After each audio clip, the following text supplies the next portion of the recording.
안녕하세요. 바른투자 커뮤니티 멘토를 맡고 있는 이빨톡톡입니다. 이번 주는 사실 제가 이거 수급에 대한 이런 부분들에 대해서 좀 자세히 분석법을 좀 말씀을 드릴까 말까 고민을 많이 했어요. 왜냐면은 제가 개인적으로 영상을 제작을 해서 우리 유료 회원분들한테만 좀 돌리고 그 부분에 좀 더 상세히 입혀갖고 돌리게 되면 그렇게 할까, 아니면 유튜브를 이렇게 공개적으로 시청자분들한테 이런 부분에 대한 강의를 해드릴까, 그 부분에 대한 고민을 했는데 결론은 뭐냐면, 어차피 이런 부분을 안다 그래도 개미들은 절대 기다리지 못합니다. 그리고 많은 사람들이 이런 부분을 대입을 해서 올바른 투자를 만약에 하게 된다면, 어차피 우리한테는 올바른 투자를 하고 있는 큰 세력 주체가 있어요. 외국인이라는. 그래서 그들과 똑같이 제 영상을 보는 개미들이 그렇게 투자를 한다 그래도 우리 유료 회원분들과 우리 함께하는 우리가 수익을 쌓아가는데 문제가 있을까를 생각해 봤을 때 아무런 영향을 행사할 수가 없다는 거죠. 그래서 좋은 거는 좀 더 많이 나누자, 그런 관점에서 공개를 해드리고, 강의에 대한 부분들은 최대한 분석에 대한 부분이나 주식에 대해서 올바로 이해를 할 수 있는 부분에 대한 부분들은 최대한 다 오픈을 해서 모든 걸 다 앞으로도 그렇게 이렇게 영상을 만들어서 공부를 시켜드릴게요. 그러니까 제 영상을 보시면서 공부도 많이 하시고 투자에 올바른 투자법을 입혀서 원칙과 시스템을 만드셔서 스스로 공부를 하셔서 스스로 투자를 하실 수 있는 분들은 그렇게 해서 수익을 좀 쌓아갈 수 있는 그런 올바른 투자를 좀 했으면 좋겠다 하는 마음이고, 우리 커뮤니티에는, 우리 유료 커뮤니티에는 이런 영상들을 보고도, 이런 것들을 보고도 내가 그 부분에 대해서 반복해서 보고 하는데도 이해가 어렵고 또 도움이 필요한 분들, 그런 분들만 이제 가입을 해주셨으면 좋겠습니다. 그리고 이제 뭐 자산이 좀 큰 분들은 나중에 제가 이런 것들만이 아니고 궁극적인 목적은 이제 결과론적으로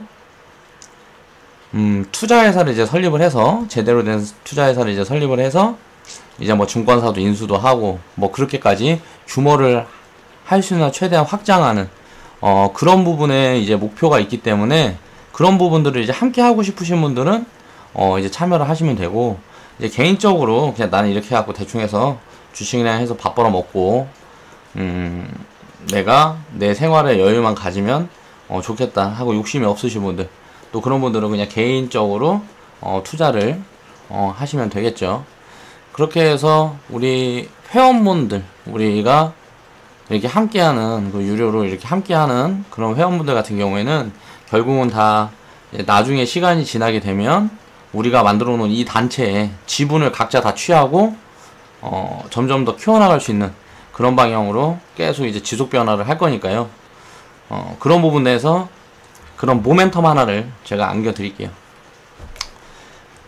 그렇기 때문에 그런 부분들에 대해서 이점을 줄 수 있을 거다라고 생각을 해서 이렇게 무료로 이런 부분들은 이제 계속 다 공개를 해드리는 거니까 영상을 보시는 분들은 이렇게 잘 공부하셔서 수익들 많이 내세요.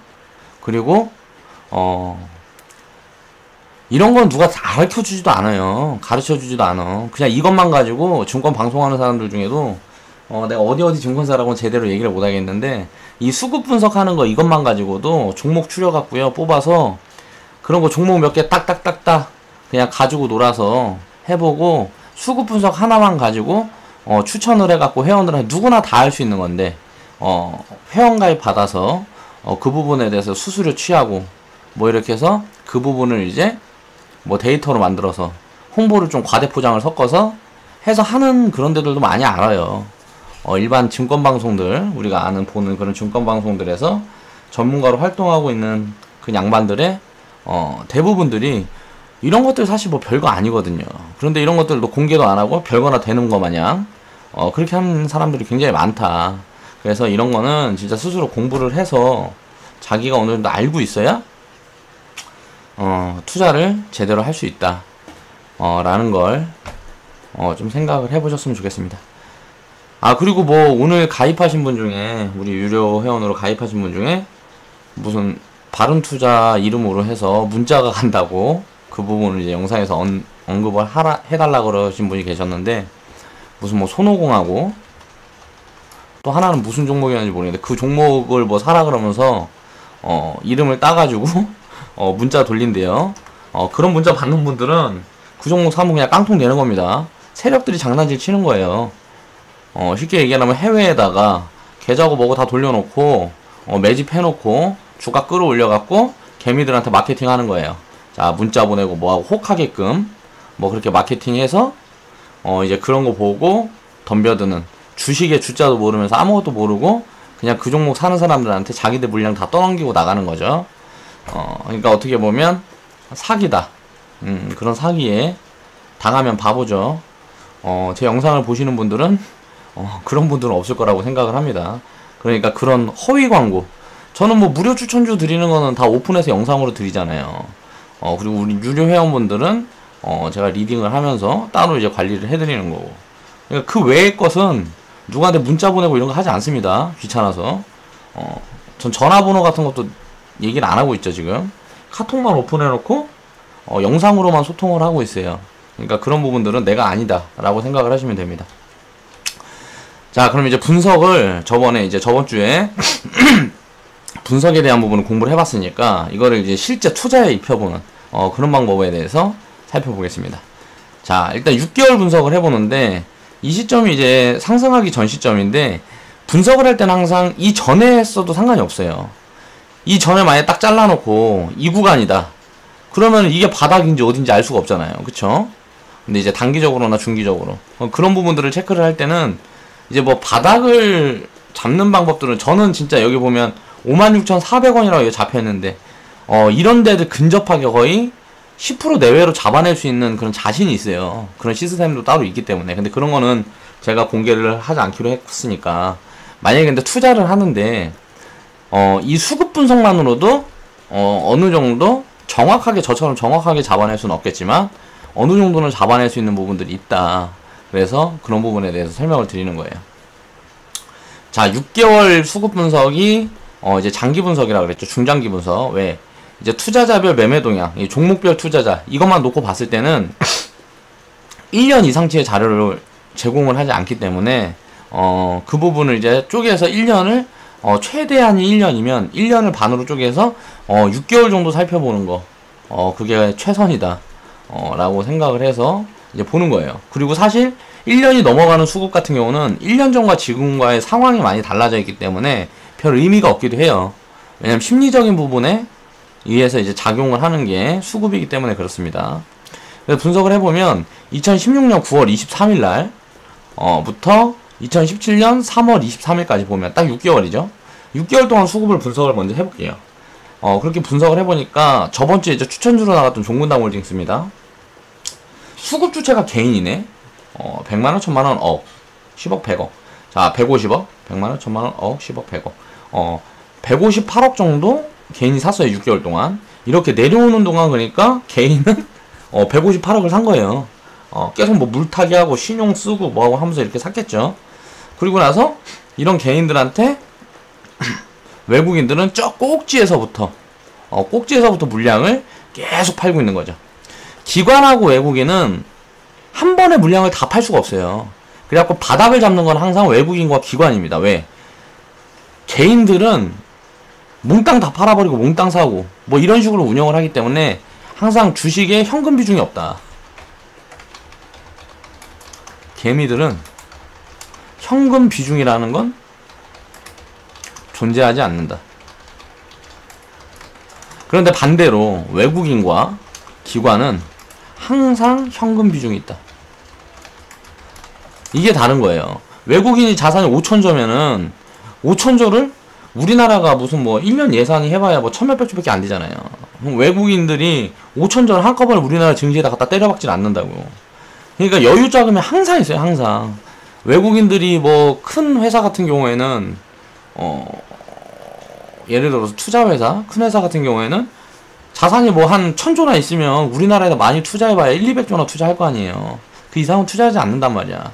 그렇게 해서 더 매력적인 구간이 생기면 덜 매력적인 구간에 있는 다른 나라에 있는 주식을 팔아갖고 우리나라에다 또 그만큼을 사는 거예요. 그렇기 때문에 현금 유동성이 항상 있어요. 외국인과 기관은. 근데 개미들이 어떻게 보면 이 현금 유동성에 대해서 외국인과 기관보다 더 장점을 가지고 있는데 외국인하고 기관은 자기가 가진 걸 다 팔아버릴 수가 없단 말이야. 근데 우리 개미들은 항상 언제든지 다 팔아버릴 수가 있잖아요. 손실이건 수익이건 그런 걸 떠나서. 외국인은 손실을 80% 보고 그냥 다 팔고 싶어도 다 팔 수가 없어요. 다 팔아버리면 그걸 누가 안 사주니까. 그렇기 때문에 만약 상장 폐지가 당한다. 그럼 외국인은 그냥 상장 폐지 당해야 되는 거야. 개미들은 상장 폐지가 당하기 전에 무슨 뭐가 있다 그러면 다 팔고 나올 수가 있잖아요. 그러니까 개미들이 항상 유리하다. 보통 사람들은 잘못 생각하고 있어요. 외국인이나 기관이 개미보다 유리하다고 생각을 하고 있는데 주식 투자는 자산이 작으면 작을수록 유리한 시장입니다. 그 부분을 인지를 하고 있어야 돼요. 아무튼 수급주체가 개인인데 외국인하고 기관이 뭐 팔고 있죠. 왜 팔고 있는지를 아냐면 이걸 다 더하고 빼고 해봤을 때 계산기 놓고 158억 그리고 마이너스 15억 마이너스 148억 해보면은 마이너스가 더 많단 말이야. 그럼 아직 매도세가 진정이 안 된 거야. 아직은 매도 중인 거죠. 일단 이 수급주체 3개 개인, 외국인, 기관 이 3개를 더하기 빼기를 해서 매도 물량이 더 많으면 아직은 하락 추세인 거예요. 그 부분을 체크를 해보는 거예요. 그렇게 하면 수급주체는 지금 개인이고 개인이 수급주체라는 거는 주가가 지금 당장 튀기가 힘들 거라는 거죠. 그리고 6억 2,900만원이 지금 순매도 중이다. 근데 비중으로 봤을 때는 이제 뭐 순매수 비중이 보면은 거의 158억이고 기관도 보면 순매도 비중이 148억이잖아요. 그런데 6억 2,900만원이면 이 프로테이지가 얼마나 돼요? 굉장히 작죠. 그렇기 때문에 단기적으로는 등락을 할 수가 있고 이 단기적인 움직임에 대해서는 체크를 하려면 이 전에 수급하고 비교 대입을 해봐야 된다는 거예요. 그러니까 이 전 과정 이렇게 비교를 해보면 지금 딱 잡아낼 수가 있어요. 이 구간을. 근데 왜 이렇게 보느냐? 지금 자리까지 살펴보면서 그 수급을 어떻게 체크해야 되나 그 부분을 말씀을 드리려고 이렇게 지금 분석을 해보고 있는 거예요. 바닥을 딱 잡아서. 자, 수급 주체가 개인이면 주가 하락 확률이 높아진다. 그럼 이 수급 주체가 개인에서 다른 주체로 바뀌게 됐을 때 그때부터 본격적인 상승이 시작된다고 보면 돼요. 지금은 구간이 역별 구간이잖아요. 224일선이 가장 무거운 선인데 가장 위에 있죠. 그리고 61선 그리고 21선 보면 완전히 역별 구간이기 때문에 진짜 본격적인 상승을 하려면 정별 구간으로 돌려야 된다. 근데 기본적인 분석이 돼 있다면 가장 유리한 자리는 역별 구간일 때부터 신규 진입을 하는 게 가장 유리하다는 말씀을 드리는 겁니다. 그러니까 이렇게 역별 구간에 있을 때는 투자 심리, 수급이 꼬여 있잖아요. 수급이 꼬여 있으면 무슨 말이에요? 싼 구간에 와 있는 확률이 굉장히 높다는 거예요. 기본적인 분석을 해보면. 그러면 기업이 문제가 있는 게 아니고 기업이 문제가 없는데 심리가 흔들려서 이렇게 주가가 많이 내려왔다. 그건 기회라는 거죠. 그럼 이런 구간을 왜 놓치냐고. 왜 주가가 상승하고 있을 때 중간에 올라타서 수익폭을 줄이냐고. 그거는 정말 바보 같은 투자라는 거예요. 그래서 우리나라에 있는 전문가들은 99.99%가 바보 같은 투자를 하고 있다고 저는 생각을 합니다. 왜냐면은 항상 단기 수익만 쫓아다니니까. 추격 매수 하는 것만 계속 가르치고 있어요. 전문가들이. 그러니까 다 망해야지 뭐. 아무튼 그래서 자 보면 9월 23일, 3월 23일 이렇게 6개월을 살폈는데 한 달 후 거를 또 이제 연결해서 살펴보자 이거야. 한 달 후 거를 이제 연결해서 살펴보면 23일 날은 일요일이라서 찍히지가 않아서 24일로 체크를 했습니다.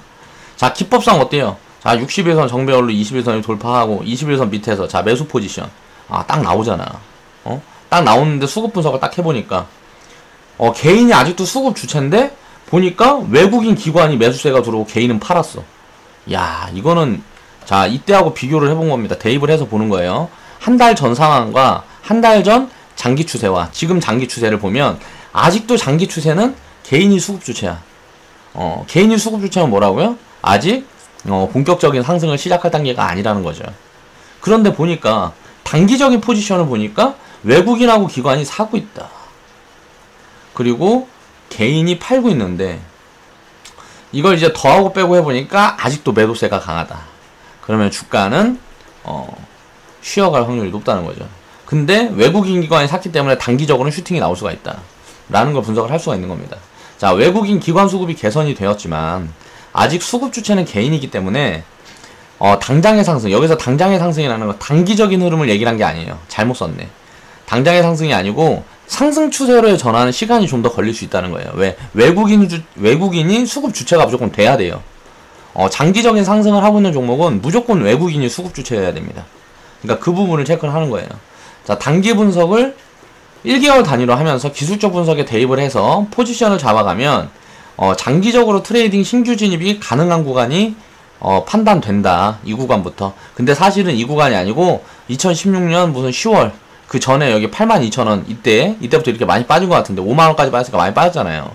이 구간에도 신규 진입이 가능한 자리였을 거예요. 자, 수급 분석을 해서 잡아내면 더 싸고 좋은 가격에 잡을 수가 있었겠죠. 근데 이 8만원 뭐 이때 샀어도 상관이 없다는 거예요. 왜? 기본적 분석을 해놨잖아. 비싸질 않아. 기업이 지금 주가가 비싸질 않고, 응? 장기적으로만 이제 투자를 하고 비중을 나눠서만 매매를 하면 8만원에 샀든 10만원에 시작을 했든 어디에서 처음에 사서 시작을 했든 수익을 볼 수가 있었단 말이야. 근데 한 번에 그냥 빡 들어가 버리니까 개미들은 절대 수익을 못 보는 거죠. 이 자리라는 거는 제대로 된 투자를 하는 사람한테는 물론 수익률의 극대화를 하기 위해선 가장 좋은 자리에 진입을 해야 되겠죠. 근데 수익률의 극대화가 아니고 내가 수익을 계속 쌓아가는 데만 목적이 있다 그러면 사실 진입 시점은 그렇게 중요한 게 아닐지도 모릅니다. 내가 예를 들어 100억을 버는데 15년이면 100억 버는데 그냥 난 30년 40년 돼도 된다 하면 아무 때나 그냥 사서 그렇게 트레이딩 이어가도 돼요. 기본적인 분석만 하면 된다는 거죠. 수급 분석이니 뭐니 기법이니 심리 분석 이런 거 하지 않아도 된다는 거지. 근데 우리는 그 기간을 줄이기 위해서 이런 세세한 분석을 하는 거고요.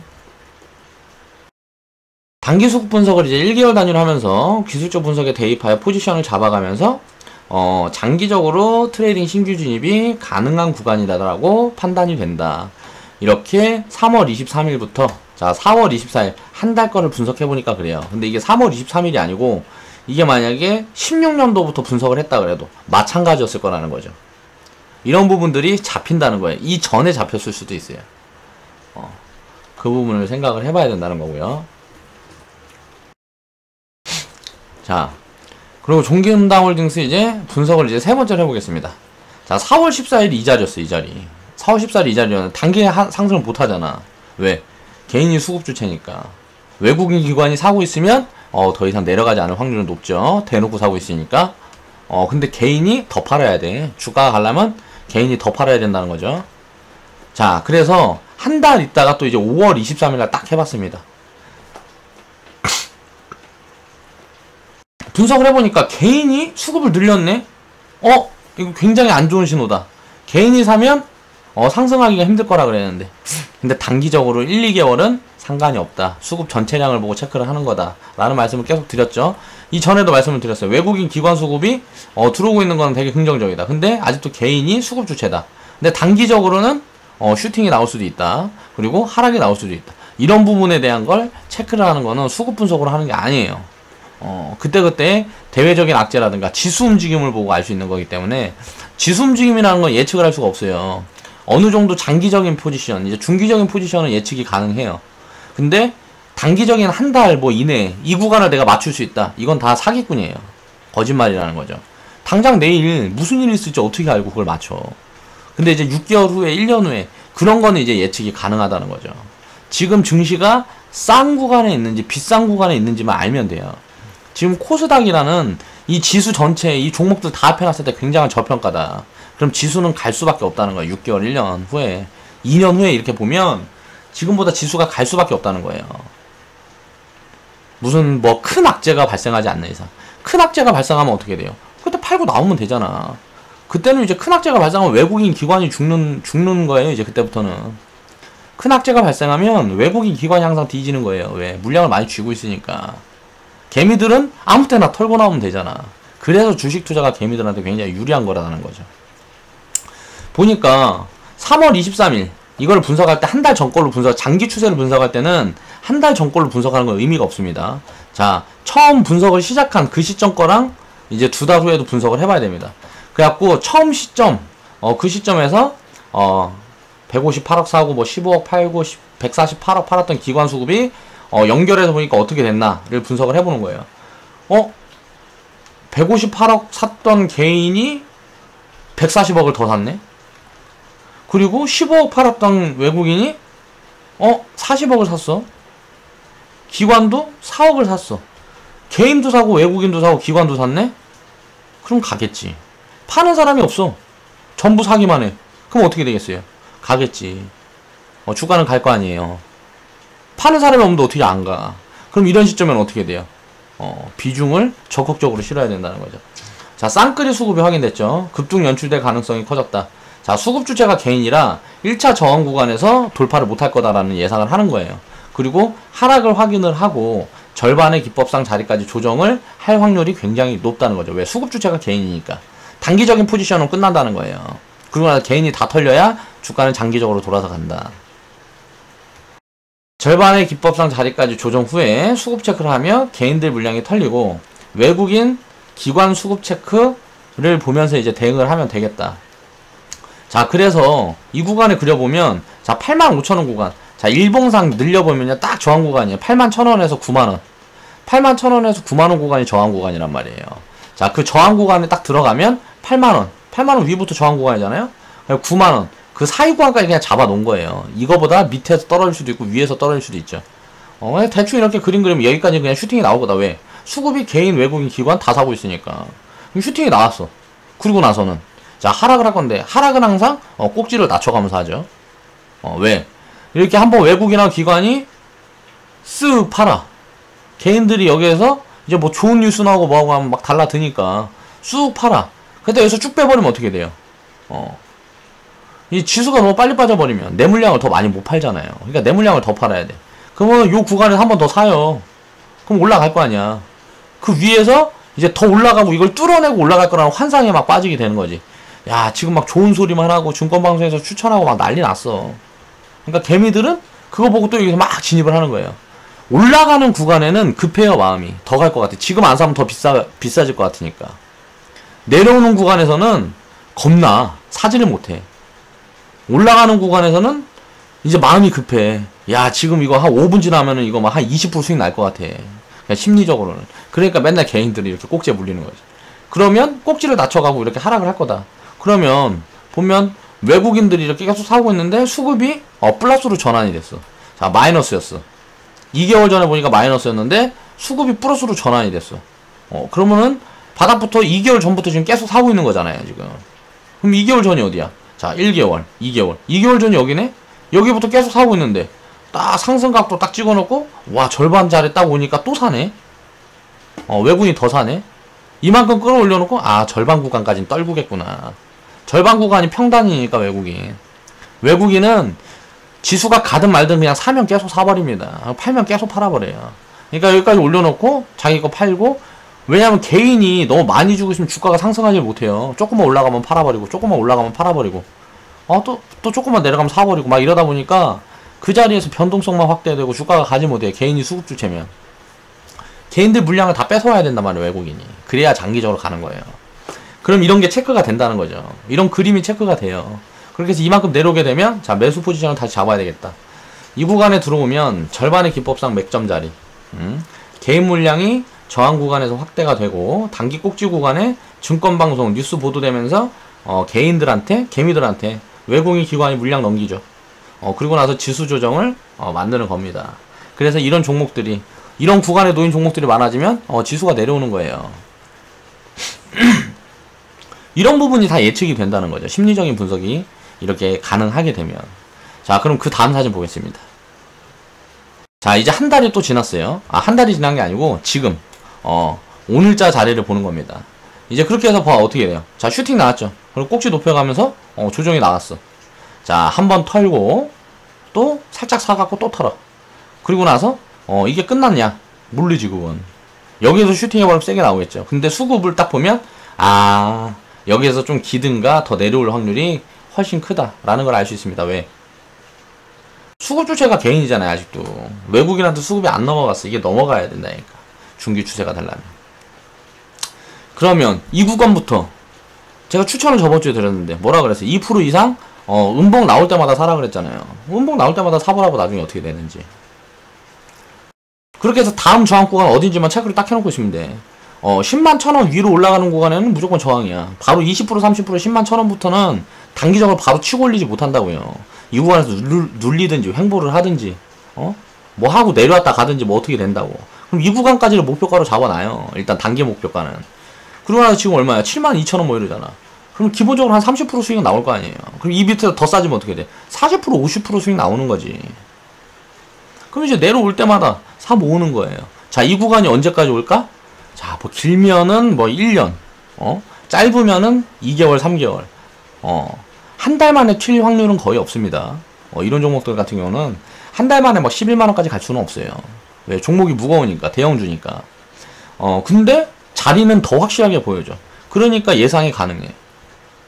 자, 그렇게 해서 2016년 12월 9일부터 6월 9일까지 이때 기간하고 비교 분석을 해보는 겁니다.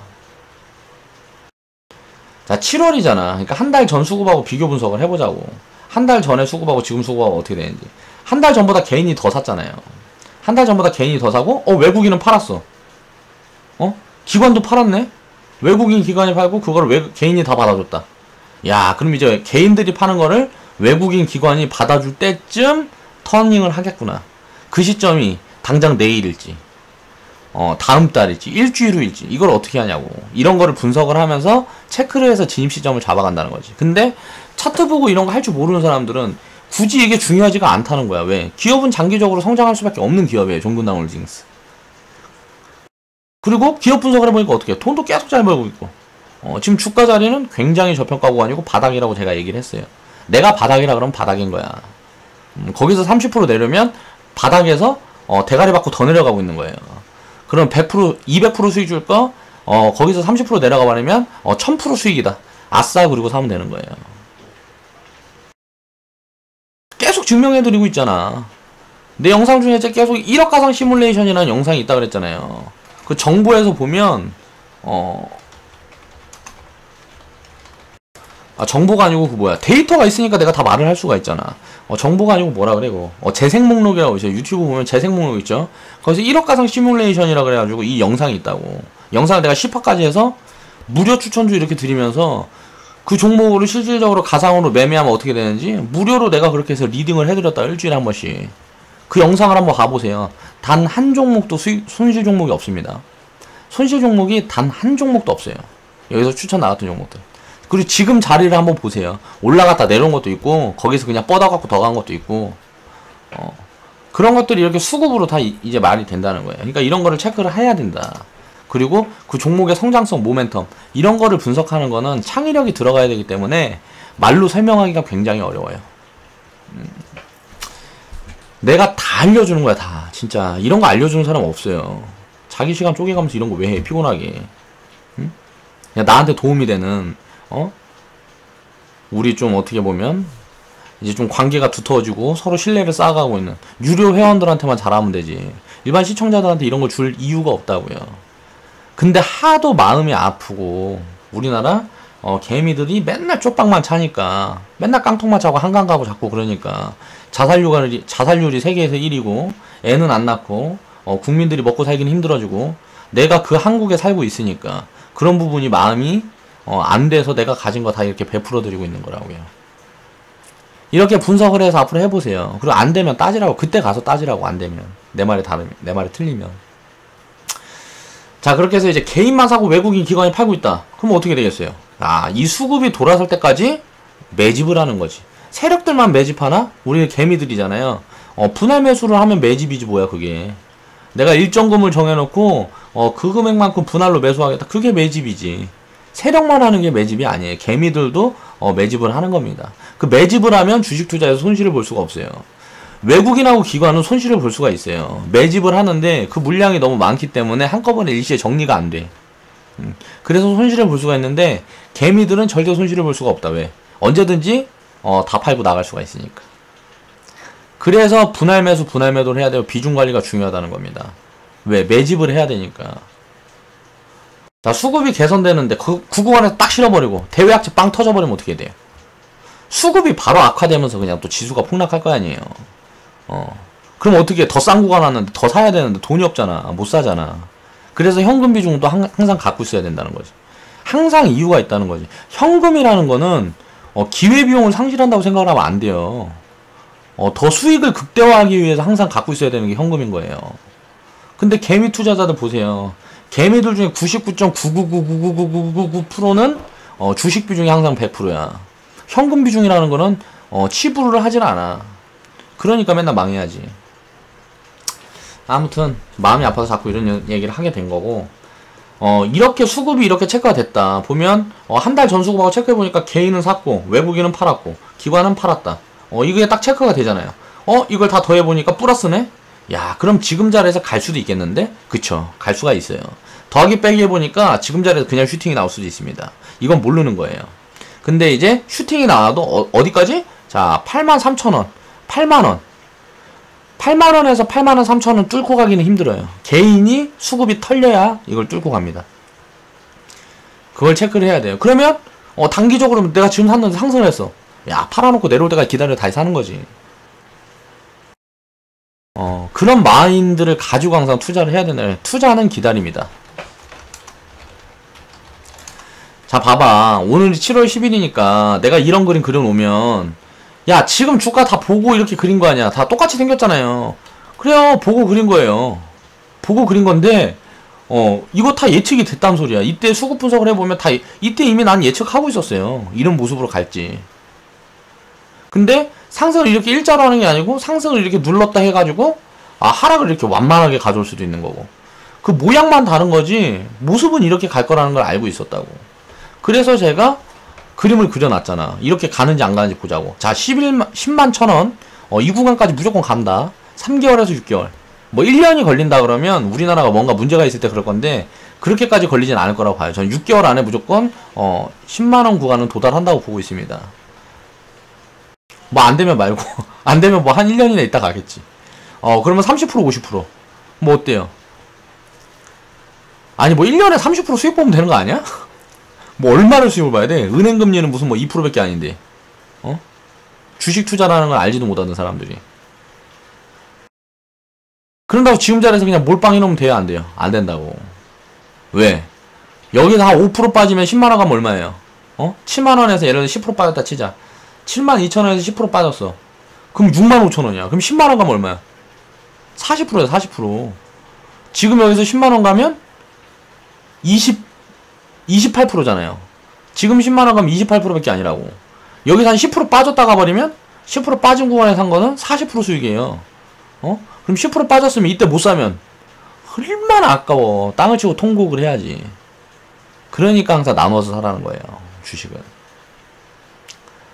자, 여기서 제가 이 그림을 그려놓고 이게 만약에 여기서 지수가 밀리면서 이제 외국인 수급이 개선이 안 되면 주가가 밀릴 거예요. 주가가 밀리면 더 좋은 자리를 만들어주는 거다. 그리고 바닥 구간에서 외국인 수급으로 전환이 될 겁니다. 개인이 떠나갈 거예요. 손절하고 다 나가겠지. 그럼 이제 외국인이 수급 주체가 된다 그러면 여기서부터는 팔면 안 돼. 그냥 가버리는 거야. 이거는 눌림목 뭐 살자리를 주지 않아요. 외국인이 수급이 확대돼서 바닥을 잡아버리면 그 자리에서 바로 가버립니다. 그냥. 이제 이런 걸 체크를 해야 되고요. 자, 다시 수급을 체크를 하면서 매도 포지션을 잡고 조정을 기다려서 수급 체크를 하고 매수 포지션 자리를 기다린다. 이건 언제? 자, 10만원이 넘어갔을 때 그렇게 생각을 해보자. 예상과 다른 흐름은 어떤 경우에 발생할까? 자, 대외악재. 대외악재가 뭐 있어요? FTA 재협상이니 무슨 뭐 사드 문제가 또 불거질 수도 있고 북한에서 김정은이가 또 뭐 하나 던질 수 있을 거 아니에요. 그런 경우가 생각하면 이 파란 그림처럼 가는 거예요. 이렇게. 그런 경우가 나오면 이렇게 파란 그림처럼 가는 거고. 자, 그런 게 없이 그냥 무난하게 시간이 3개월 6개월 흐른다. 그럼 그냥 바로 가는 거야. 이렇게. 올라가는 구간에 개인들이 다 팔아버리고 개미들이 다 팔아버리고 외국인이 수급 주체로 변화하면서 그냥 바로 가는 거죠. 그러니까 그때그때 상황에 따라서 움직이는 모습마다 파동의 모습만 다른 거지 항상 이 자리까지는 도달을 무조건 한다. 왜 그게 그렇게 도달을 하느냐? 그렇게끔 정해져 있어요. 그냥 주식이라는 건 정해져 있는 거야. 그런데 예를 들어서 10만원을 갈 거면 그 10만원까지 가는데 모습이 달라지는 거지. 이게 이렇게 갈 수도 있고 저렇게 갈 수도 있고 이렇게 갈 수도 있고 기간이 더 걸릴 수도 있고 더 짧게 걸릴 수도 있고 이런 거는 예측 가능한 범위가 아니에요. 그런 건 신이 아니면 알 수 없어. 그렇기 때문에 어찌 이렇게 됐건 저렇게 됐건 이 구간에 갈 수밖에 없는 종목들, 그런 종목들로만 계속 사는 거예요. 그래서 그 구간에 도달하면 수익을 챙기는 거지. 이게 주식 투자다. 그래서 주식은 항상 기다려야 된다는 거. 주식은 항상 기다림이라는 거. 그걸 잊어버리면 안 됩니다. 자, 수급에 대한 부분. 자, 수급 분석을 이렇게 할 수 있는 부분. 굉장히 자세하게 말씀을 드렸죠. 해보세요. 스스로 해보면, 난 이제 주식에 대해서 통달한 거라고 생각을 하게 될 거야. 그러면서 이제 함정에 빠지는 거지. 이런 거 하나 하면 확률이 굉장히 높아요. 확률이 한 80%에서 90%까지 늘려갈 수가 있단 말이에요. 그럼 이제 욕심이 생겨, 사람이. 그럼 이제 몰빵 투자를 하게 되면서 대외학자 같은 거 한 방 맞으면 한강 가는 거예요. 그렇기 때문에 경험이 중요한 거다. 그래서 투자는 이제 이렇게 자금을 나눌 수 있는 그런 부분에 대한 공부부터 먼저 해야 되는 거고요. 자, 투자는 분석을 통해서 이제 확률을 높이고 자산에 복리를 입혀서 키워가는 거. 그게 투자예요. 그래서 투자는 항상 기다림이 가장 큰 투자 자금이 됩니다. 그러니까 그 기다림을 즐길 줄 모르는 사람들은 절대 투자자로 성공을 할 수가 없어요. 투기꾼으로 성공하는 건 상위 투기꾼으로 성공하는 건 상위 0.0000001% 정도. 왜 그러냐면요, 한 단기적으로 한 1, 2년 안에 성공하는 사람들은 내가 봤을 때 한 3% 정도는 되지 않을까 싶어요. 단기적으로 1년 안에 뭐 1, 2년 성공하는 투기꾼. 그는 전체 시장의 한 3%에서 5% 정도? 그냥 한 중수만 넘어가고 초보 딱지만 떼면 그냥 단기적으로 1, 2년은 그냥 다 수익 본다고. 그러다가 10년 동안 투자한 경험이 없잖아요. 보통 주식시장은 한 10년에 12년 사이클 돌아가니까. 그럼 그 10년 동안 투자한 기간이 없기 때문에 어떻게 된다? 그동안 벌었던 거 다 이제 까먹고, 이제 멘탈 박살나서 가진 거 있는 거 저런 거 다 팔아갖고, 주식을 사면서 이제 악마의 속삭임을 듣게 되는 거죠. 그러면서 이제 깡통 차서 이제 한강 가는 거예요. 이제 이게 단기적으로 투기꾼들, 단타하는 사람들 1, 2년은 누구나 돈 벌어요. 그냥 내가 내일 당장 영상 만들어갖고 5개만 딱 올려놓잖아요? 그 영상 5개만 보고 그대로만 따라해도요, 무조건 돈 벌어요. 1년은. 뭐 많이 버는 사람들은 한 10배, 20배까지 키울 거고, 뭐 조금 뭐 이해력이 딸리는 사람들은 뭐 한 1, 2년, 뭐 한 100%, 200% 수익 보겠지. 한 1년 동안. 그리고 나 정도로 이렇게, 굉장히 좀 많은 경험을 축적하고 있는 사람들은, 수만 프로 수익을 볼 수도 있는 거고요. 한 2년이면. 뭐 100만원, 200만원 갖고 해갖고, 뭐 2억, 3억 이렇게 만들 수도 있는 거고. 근데, 그렇게 하려고 그러면 하루에 10시간 이상 그냥 이거 앉아서 그냥 뉴스 같은 거 다 분석하고, 가장 수익률이 클 것 같은 거 분석하고 막 이렇게 해야, 몰빵 투자하고 해야, 이제 그런 수익률은 가능한 건데, 그 마인드 자체가 투기 마인드라는 거예요. 그거 버리지 못하면 절대 10년 이상 주식을 한 번도 잃어보지 않고 연수익률이 항상 플러스로 해갖고 10년 이상 투자를 한 사람들은 그게 효율이 있어요. 그렇게 기법만 가지고도 충분히 계속 자산을 증식시킬 수 있습니다. 근데 그런 경험이 없는 사람들은 언젠간 무조건 망합니다.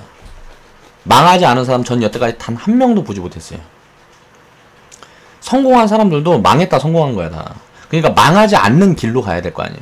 그 망해보면 그 고통은 진짜 이루 말로 할 수가 없습니다. 내가 2억 갖고 있는데 5억을 해먹었어 봐. 그럼 빚이 3억 있잖아. 2억 갖고 있을 때는 그냥 먹고 살만했어. 그냥저냥 대충 해갖고 연봉 뭐 해갖고 내가 세이브를 한 2억 정도 하고 있으려면 연봉이 한 못해도 한 5천 이상은 돼야 되겠죠. 5천에서 한 7천 이상은 돼야 될 거야. 그럼 그 정도 받고 있는데 대충 그냥 그냥저냥 먹고 살만했어. 근데 내가 부채가 3억이 생겼어. 내가 연봉이 5천원인데 연봉이 5천인데 답이 안 나와. 진짜 근데 그거보다 더 못 사는 사람들은 어떻게 되겠어요? 더 힘들지. 근데 더 못 사는 사람들이 더 투기꾼이야. 제대로 투기꾼이야. 그냥 제대로 미친놈들이야. 그러니까 그렇게 하면 무조건 망한다는 거야. 왜? 나도 경험을 다 해봤고 그런 경험하는 사람들 수도 없이 많이 봤어요. 한 1, 2년 동안 막 부러움의 대상이 돼. 막 200만원 시작해갖고 막 통장에 막 5억, 10억씩 꽂아놓은 사람들도 봤어. 근데 6개월 지나니까 사라져버리더라고. 2008년도 뭐 금융위기 뭐 그런 거 한 번 맞으니까 그냥 사라져버리더라고. 없어졌어요 그냥. 가족들 돈이고 뭐고 다 해갖고 내가 듣기로는 100억 이상 해먹은 걸로 알고 있어요. 그런 사람들이 수두룩합니다. 나만 망하면 괜찮은데 주변까지 다 망하는 거야 그냥. 가족이 오고. 그러니까 우리나라 국민들이 주식에 대한 인식이 좋겠어 나쁘겠어. 주식만 한다 그러면 그냥 바지끄댕이 잡고 자식이 주식한다 그래봐요. 바지끄댕이 잡고 절대 하지 마라 그러지. 너 그거 하면 큰일 난다. 보증 서는 것보다 더 위험한 게 주식이라 그러고. 제대로 알지 못해서 그런 거예요. 말리고 하지 말라 그럴 거여도 알고 이야기를 해야 될 거 아니에요. 시장에 대한 아무런 데이터나 무슨 공부가 안 돼 있는 사람들이 그냥 남 얘기만 듣고 절대 하지 말라는 거예요. 그러니까 어떻게 돼? 그렇게 말하는 사람들은 다 가난한 사람들이야. 절대 자식한테 주식하지 말라는 사람들이 다 가난한 사람들이라고. 그러다 보니까 가난한 사람들은 이렇게 투자를 해보려고 그래도 그 기회를 원천적으로 차단시켜버려요 부모들이. 평생 찢어지게 가난만 대물림하면서 사는 거예요 그냥. 그 노예라는 게 뭐 조선시대 우리 과거에 우리 역사의 과거에만 있는 건가라고 생각을 한번 해봐야 돼요. 저는 절대 없어지지 않을 거라고 생각해요. 인간이 지구상에 존재하는 한 이름만 다를 뿐이지 노예들은 항상 있습니다. 없어지지 않을 거라고 생각을 해요. 나중에는 로봇을 시중드는 사람이 나올 거라고 생각을 해요. 로봇들이 인공지능 입혀주고 어느 정도 생각을 할 수 있게 되면 그렇게 똑똑한 로봇들은 비쌀 거 아니야. 그럼 사람이 더 싸겠지. 그럼 로봇이 이제 돈 주고 사람 쓰겠지. 이거는 조금 비하가 심했는데 그러니까 그 정도로 경제인식이라는 건 굉장히 중요한 거기 때문에 절대로 내가 만약 부모다 그러면 내 자식한테 어떤 부분이든지 간에 창의력을 막을 수 있는 그런 언급은 최대한 자제를 해야 됩니다. 그리고 만약에 자녀나 뭐 어리면 어릴수록 가장 가능성이 무궁무진할 때가 5세 이하, 3세 이하의 어린이들이에요. 그렇게 어릴 때 아이들이 훨씬 똑똑한 거예요. 부모들보다. 내가 더 자식들보다 똑똑하다고 생각을 하면 안 돼. 사회 경험이 있고 이런 거는 사회 경험은 저는 인생을 그렇게 길게 살지 않았지만 제가 생각을 해보니까 사회 경험이라는 거는요 진짜로 쓸모없는 부분들이 99% 이상 차지를 하는 것 같아요. 특히 인간관계라는 거는 굉장히 안 좋은 성향을 사람한테 입혀주는 것 같아요. 사람이라는 것 자체가 굉장히 이기적이고 나는 나 자체도 되게 개새끼라고 생각을 해요. 그래서 그 개새끼에서 조금 더 나은 개새끼가 되기 위해서 맨날 노력을 해요. 대부분의 사람이 아니고 나보다 더 인식 자체가 쓰레기고 개새끼인 사람들이 우리나라에 한 90% 이상 되는 것 같더라고. 내가 만나보면 그래요. 그러니까 세상이 이렇게 힘들어지고 서로 불신하고 그렇게 되는 거지. 그거는 어렸을 때부터 그 교육 자체가 자녀들한테 하는 교육 자체가 주입식이라서 그래요. 우리나라는. 야, 너 이거 하면 안 돼. 너 친구들이랑 놀지 마. 밥 먹을 때 그러는 거 아니야. 당근 빼고 먹지 마. 뭐 하지 마. 아무런 그거는 의미가 없다. 그 당근이라는 거에 대해서 인식을 좋게 해줄 수 있는 그런 부분에 대한 고민을 해야 되는데 맛도 없는 당근 딱 해놓고 전 지금도 당근 안 좋아해요. 안 좋아하는데 어떻게 당근 주스는 좋아해. 생당근하고 처음에 주스로 접해봐서 그러는 거지. 주스에다가 막 갈아갖고 색깔 이쁘고 먹으니까 달달하고 근데 익힌 당근은 느글느글하고 이상한 당근 특유의 향이 있잖아. 그러니까 안 먹게 되는 거야. 그럼 그런 부분에 생당근을 해서 조금씩 먹여보고 뭐 이렇게 하면서 그런 걸 개선시킬 수 있는 그런 걸 고민을 해야 되는데 부모들은 어때요? 이거 무조건 먹어.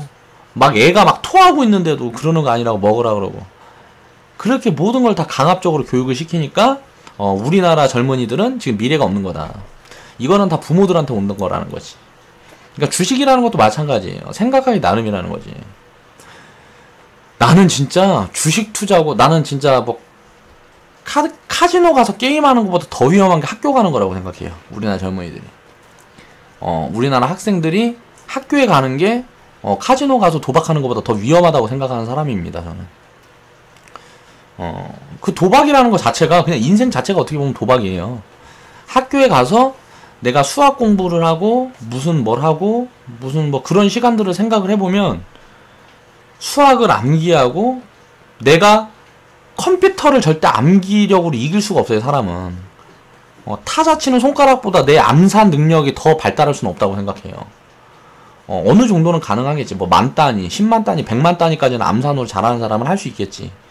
그 숫자가 넘어가고 경에 대한 숫자, 뭐 조에 대한 숫자, 그런 숫자를 더하고 나누고 곱하고 하려 그러면 인간의 머리로는 불가능하다는 거. 근데 컴퓨터에는 어때요? 3초면 나와버리잖아, 그냥. 치고 엔터 딱 치면 나와버려, 답이. 그 컴퓨터를 암기력으로 어떻게 이기냐고, 사람이. 근데 학교 다니면서 창의력을 계속 깎아먹고 있잖아요. 무언가 생각을 하려고 그래. 아, 이걸 도대체 왜 해야 되지? 계산기가 있는데 그냥 두들기면 되는데 왜 이거 구구단을 외워야 되지? 그 말이 맞는 거라는 생각을 왜 어른들은 안 하냐고. 그게 되게 웃긴 거죠. 저는 영어를 할 줄을 몰라요. 그냥 여기저기 주워드는 거. 애플, APPL인가? 그 몇 가지. 알파벳 몇 가지 아는 거 말고는 아는 게 없어요. 그리고 수학이라는 거, 함수 거까지도 모르겠어. 기억이 안 나잖아. 나는 검정고시 볼 때도 그냥 문제 두 권 암기해갖고 시험 봐갖고 붙었어요. 굉장히 계획적으로 봤지. 수학하고 영어는, 공부하려면 시간이 많이 드니까, 어떤 문제가 몇 프로 정도, 이제 뭐 문제, 이제 뭐 검정고시 시험을 보면 문제가 나오는지, 그 과거 모의, 그거 있잖아요. 모의 투자가 아니고 뭐라 그래. 모의 시험 보는 거 아무튼간, 거기에서 그거 해가지고 한 2년, 한 10년치, 5년치 대입을 해보니까, 함수 밑에 곱하기 나누기부터 해서, 이 구간까지는 그냥 다 알 수 있는 거야. 그럼 이건 공부할 필요 없고, 이 구간에서, 두 개만 맞으면 난 합격이네? 그렇게 해서 40점을 맞춰 놓는 거야. 그리고 암기 과목 중에서 무슨 뭐, 이런 식으로 대입해갖고, 저는 그렇게 시험 봐갖고 검정고시 봤어요. 그래갖고 붙었는데, 체육 때문에 떨어질 뻔했지. 너무 무시를 한 거야. 그러니까 예상의 변수가 발견했어. 이제 발생한 거지. 체육 시험은 그냥 뭐 아무거나 그냥 숫자만 찍어도 객관식이니까 대충 찍어도 50점 이상은 나오겠지 했는데, 야, 딱 42점이가 딱 턱걸이 했어. 40점 밑으로 떨어지면은 검정고시 같은 경우는 시험을 처음부터 다시 보든가 해야 되거든. 그러니까 이런 식이라는 거예요. 우리는 절대 컴퓨터를 이기지 못하는 그런 교육만 시키고 있어요, 학교에서. 굉장한 리스크라는 거지, 이거는. 과거랑 다른데 과거의 교육을 계속 대입을 해서 시키고 있으니 이거는 엄청난 도박입니다. 자식을 가지고 도박을 하면 안 되잖아요. 전 그게 굉장히 위험하다고 봐요. 우리나라도 그렇고 전 세계적으로도 굉장히 위험하다고 봐요. 아무튼 그렇고, 또 이야기를 하다 보니까 너무 산으로 갔죠. 내가 안타까워서 그래, 안타까워서. 그런 식으로 생각을 좀 해보라고. 세상 모든 걸 생각할 때, 우리가 주식만이 아닙니다.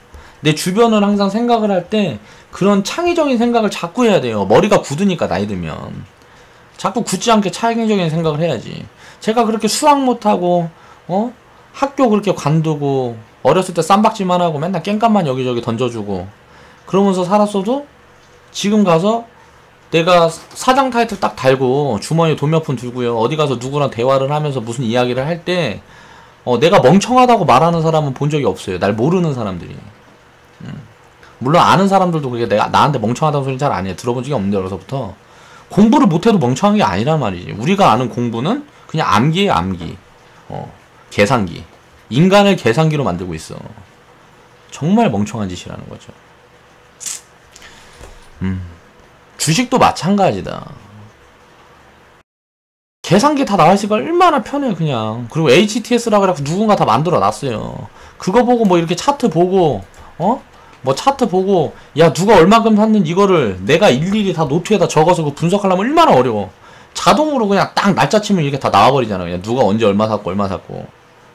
이거 보고 이렇게 분석을 해서 대입을 해서 딱 투자를 할 수 있는데, 얼마나 편해요, 이게. 이런 세상에 살고 있으면서 애들한테 수학 공부해라 그러고 자기는 그런 거 하나도 써먹지도 않으면서 아이의 미래를 망치는 부모는 되면 안 된다라는 생각을 합니다. 어려서부터 가르쳐야 돼요. 저축하는 거. 저축해서 이거 하면 돈 이만큼밖에 안 되고 이 돈 갖고 살 수 있는 거는 이거밖에 없다. 5만 원 갖고 사면 무슨 뭐 그거를 뭐 예를 들어서 그 뭐야 이렇게 막 맞춰서 하는 거.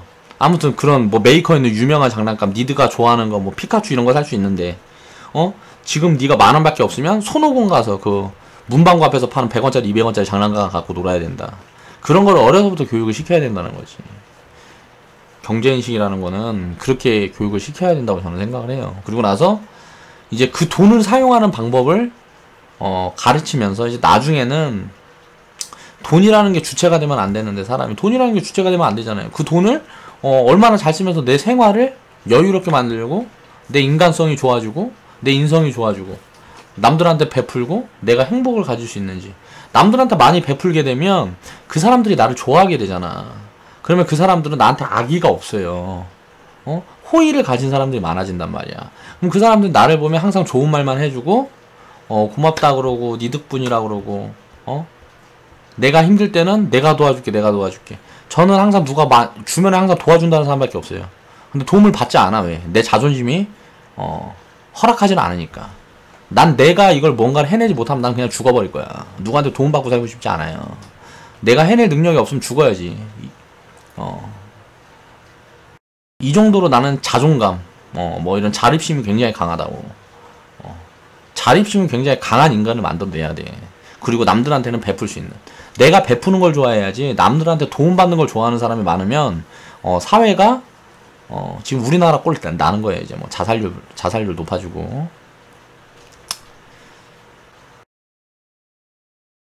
자식들한테는 다 베풀면서 자녀들한테 다 베풀면서 자녀들한테는 니 거 지키고 계속 니 거 지키고 남들한테 베풀지 말고 니 거부터 챙겨.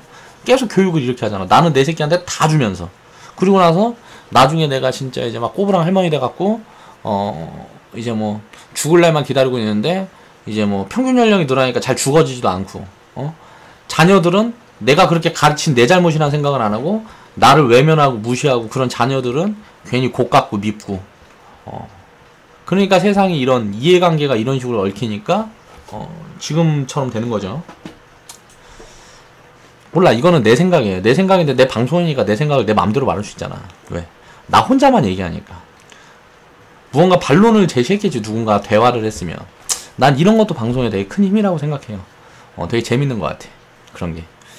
그런데 너무 산으로 깊이 가서 이제 근본적인 부분으로 다시 들어가 보겠습니다. 하던 얘기 해야 되니까. 자, 그래서 우리가 생각을 해봐야 됩니다. 투자라는 거 굉장히 간단하다는 거죠. 드러난 자료 분석. 그래가지고 기본적 분석이라 그래요. 뭐 재무제표며 이제 기업 분석을 하면 거기에서 무슨 부채 비율이 얼마고 이런 것들은 이제 뭐 기업에서 발표를 하고 그걸 이제 금융위에서 조사를 하고 뭐 내놓는 거죠. 그러니까 그런 부분들 보면 그런 걸로 우리가 투자 지표를 참을 수가 있는 거고, 그게 이제 기본적 분석이고 가장 중요한 분석이다. 이 기본적 분석에는 하나가 더 들어가요. 모멘텀, 미래에 대한 창의력. 이 기업이 앞으로 미래의 모습이 어떻게 변할 것인가, 그 부분에 대한 창의력을 발휘를 해서 그 모멘텀이란 분석을 스스로 해야 된다는 거죠.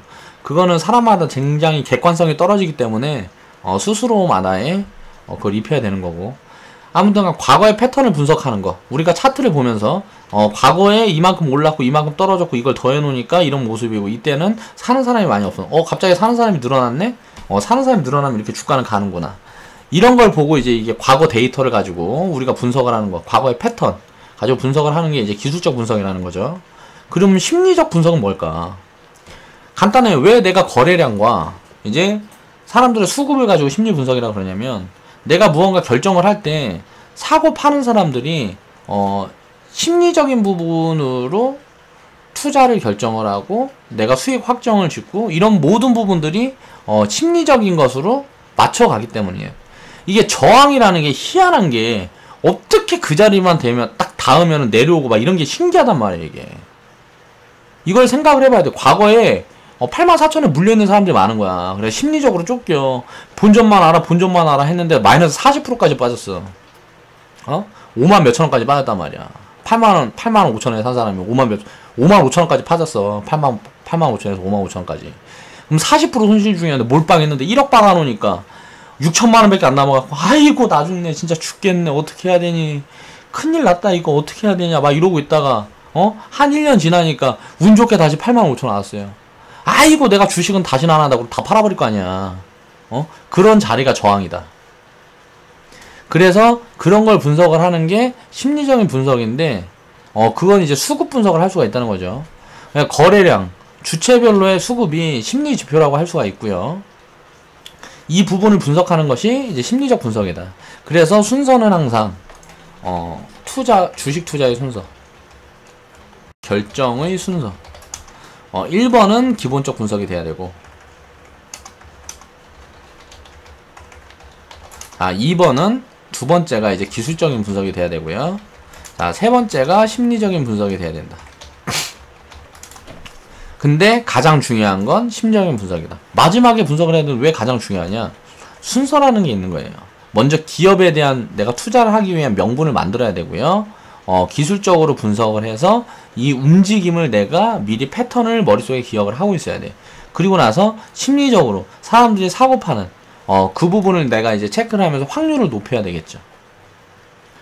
여기에 이제 파동의 원리, 무슨 뭐 복리, 뭐 이런 게 다 들어간 거예요. 그러니까 어려운 게 아니다. 결국은 다 돌고 도는 말이라는 거야. 다 똑같은 얘기라는 거지. 자, 기본적으로 분석을 했는데 사람들이 항상 이해를 못하는 게 이거예요. 기본적으로 기업 분석을 했단 말이야. 그럼 이게 10만원 가야 돼. 그래갖고 내가 10만원 가야 되는데, 야, 40%나 저평가되어 있는데, 그래, 내가 6만원에 샀어. 근데 지금 주가가 3만원이 됐어. 그럼 이게 10만원 가야 되는데 거꾸로 3만원이 되니까 어떻게 돼요? 심리적으로 무너지는 거지. 왜 그 가격에 갔는지 이해를 못하는 거야. 그리고 내가 모르는 뭔가 있나? 막 의심을 하기 시작하고요, 이제. 이제 혼자서 이제 상상의 나래를 펼치게 되는 거죠. 그리고 이게 10만원 될 거라고 생각을 해서 6만원에 사는데 11만원이 됐어. 우와, 10만원까지 이거 기업 분석해보니까 가치가 10만원밖에 안 되는데 11만원 됐네. 그리고 딱 팔았는데 그 종목이 나중에 50만원 가버려. 1년 지나니까. 이해가 안 되는 거지. 야, 이거 기본적으로 분석을 해갖고 가치 분석을 하니까 10만원이었는데 이게 어떻게 50만원까지 갈 수 있지? 이게 심리적인 것 때문에. 버블이 껴서. 투자해서 가격을 정해놓는다는 게 문제가 있다는 거예요. 그래서 제가 전에 얘기를 했었죠. 그 뭐 적정가치, 적정주가, 이거는 처음 진입할 때만 체크를 하는 거다. 저평가인지 뭔지 그거는 이제 진입할 때만 체크를 하는 거고, 주가가 상승을 할 땐 그냥 끝까지 다 챙겨야 돼요. 끝까지 다 챙길 수 있는 원칙이 있어야죠. 그 원칙과 시스템이 만들어져 있어야 된다는 거지.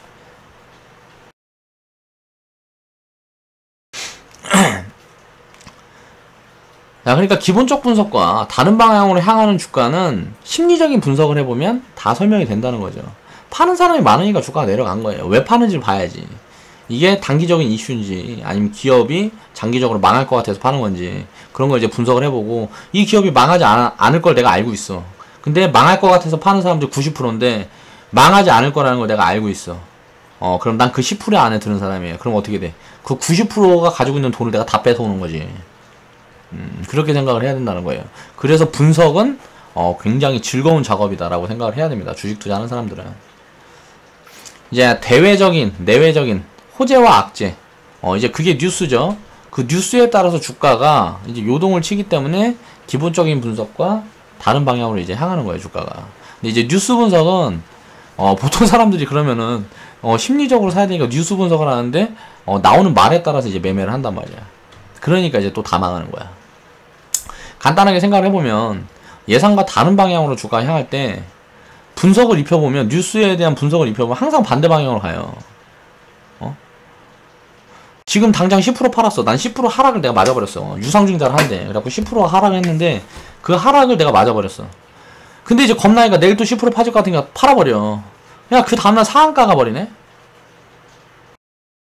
이걸 분석해보니까 상한가 간 이유를 알겠어.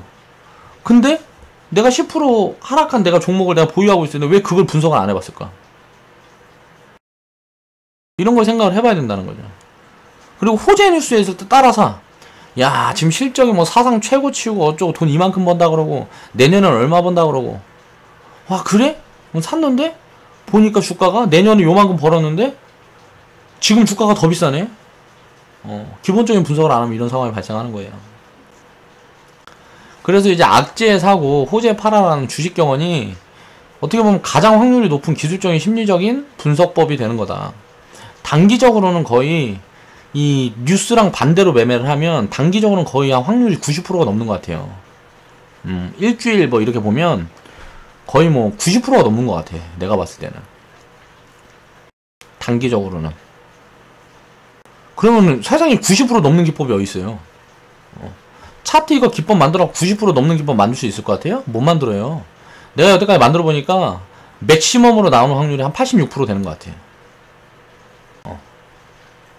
그 86%는 뭐냐면 똑같은 기법을 가지고 원칙을 하나씩 추가하는 거야. 이 절반의 기법인가 이거 있잖아요. 내가 그때 영상에서 얘기하고 지금도 또 말했던 거. 이 절반의 기법이라는 것도 원래 확률로 분석하면 한 65%밖에 안 나와요. 장 상황에 따라 한 10년 정도 분석을 해보면 한 65%에서 70%밖에 안 나와. 종목에 따라 그 정도 차등을 두고 거의 비슷하게 나와. 근데 여기에 몇 가지 원칙을 추가하면 이 확률이 85%까지 늘어나요. 그런데 심리적으로 이렇게 뉴스에 따라서 매매하면 확률이 90%가 넘는다. 최고의 기법이잖아요, 이게. 이거 모르는 사람이 있나? 이거 주식하는 사람 중에 악재에 사고 호재에 팔아라. 이런 말을 모르는 사람이 있나? 다 알고 있어요, 다. 전부 알고 있는데 실행하는 사람이 굉장히 적다. 우리는 실행을 하고 있죠. 그러니까 돈을 벌어야지. 자, 개미들은 이제 뉴스를 보고 투기성 자산을 투입을 하니까 맨날 망하는 거고, 외국인은 기본적인 분석을 토대로 자본을 투입하니까 투자 수익이 극대화되는 거죠.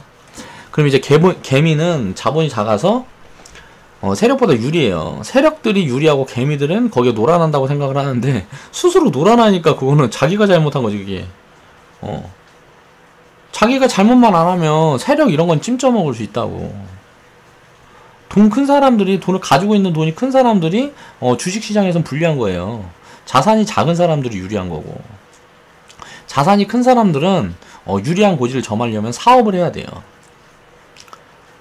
그 규모에 따라 다르겠지만 자산이 큰 사람은 사업을 하거나 아니면 주식시장에서 주식 매매를 하는 게 아니고 기업을 직접 사러 다녀야지. 지금 워렌 버핏이나 뭐 이런 사람들처럼. 그런데 일반 개미들은 자본이 작으니까 세력보다 손해라고 생각을 해요. 왜? 한 곳에 집중하지 못하니까. 그 반대예요. 자본이 세력보다 작기 때문에 규모가 작아서 언제든지 유동성을 공급할 수가 있다는 거예요. 그래서 훨씬 유리하다. 언제든지 일괄매도가 가능하니까. 자, 분석을 입혀서 투자를 하면 세력은 망할 수 있어요. 세력은 망합니다. 세력은 망할 수 있는데 개미는 망할 수가 없습니다. 제대로 된 투자하면 개미는 망할 수가 없어요. 근데 이걸 거꾸로 항상 개미는 망하고 있으니까 얼마나 멍청한 거야. 오늘은 좀 너무 산으로 간 이야기를 너무 많이 하다 보니까 영상이 좀 많이 길어진 것 같아요. 이런 부분들은 좀 줄이려고 노력을 해야지 하는데 내가 또 말하는 거 좋아하고 뭐 하다 보니까 말을 하다 보면 막 이렇게 돼요. 그런 부분들을 좀 이해 좀 해주시고 오늘 영상도 어떻게 유익한 시간이었으면 좋았겠네요. 제가 보면 항상 노력은 열심히 하고 하는데 오늘은 또 월요일인데 그래도 좀 말을 하는 부분에서 좀 막히고 뭐하고 했던 적이 좀 많이 없는 것 같아요. 원래 월요일 날마다 보면 항상 영상들이 다 버벅대고 뭐하고 그랬는데 이제 좀 적응이 됐다는 소리겠지. 그렇게 해서 내일도 이제 이 고급편 이제 다른 이야기로 또 찾아와서 여러분들의 이해를 돕는 영상을 만들도록 하고요. 오늘 영상은 이제 여기서 마칠게요. 자, 좌측 하단에 보시면 추천 마크 있습니다. 추천 마크 클릭해 주시고 광고는 나에 대한 사랑이다. 내가 이렇게 열과 성을 다해서 여러분을 위해서 마음을 쓰고 또 좋은 걸 나누어 드리고 또 좋은 정보도 드리고 돈도 벌 수 있게 마인드도 잡아드리고 그릇도 키워드리고 이렇게 하는데 그에 대한 보답으로 광고 잠깐 보는 게 싫다 하는 사람들은 제가 저주를 붙는 게 아니고 조만간 망할 겁니다. 길게 한 3년 안에 망할 거예요. 왜냐면은 그런 그릇을 가진 사람들은 주변에서 좋아하지 않으니까.